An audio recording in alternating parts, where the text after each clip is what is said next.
Hello everyone! In today's video, I'm repairing an iRobot vacuum cleaner battery that suddenly stopped working. This battery is actually pretty new, so the cells are still in good condition. The main issue is that the protection chip got locked because the battery hasn't been used for a long time. We're going to try to fix it by performing a reset using the NLBA1 device and see if we can bring it back to life. This battery has 045A20 chip with Sanyo firmware. Let's try to repair it now. Let's connect the battery. We see here that we have plus and minus. We're going to connect the plus. The pinout it's the same at the Lenovo. It's a little bit different because we have a system present pin. We have clock on the second pin,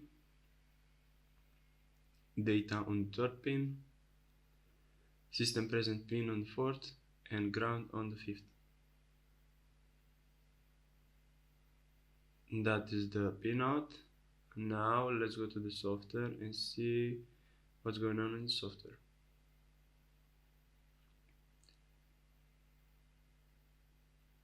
The battery is discharged, so the chip is locked and we need to power it on. We see here that the chip is 045A20 and the firmware is Panasonic, so it's Sanyo. Let's go to the reset tab and do the remote reset. We're gonna power it on and connect to the remote server. If you have a chip that is not supported, we can help you anytime by remote resetting the chip. So don't worry. Write on forum and we'll help there.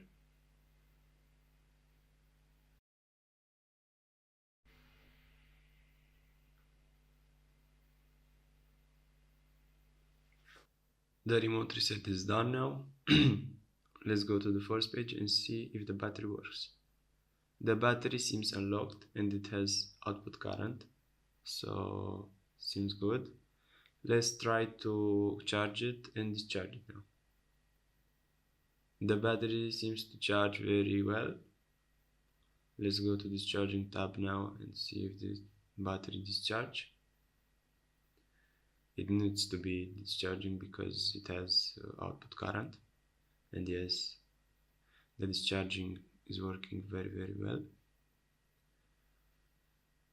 Let's go now to the first page and see what health and what charging state it has, because we need to see it.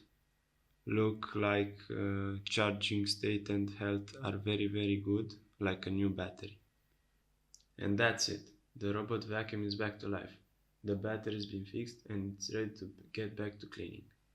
If you enjoyed this repair and learned something new, don't forget to leave a like and subscribe. Thanks for watching and see you in the next repair video. Bye bye.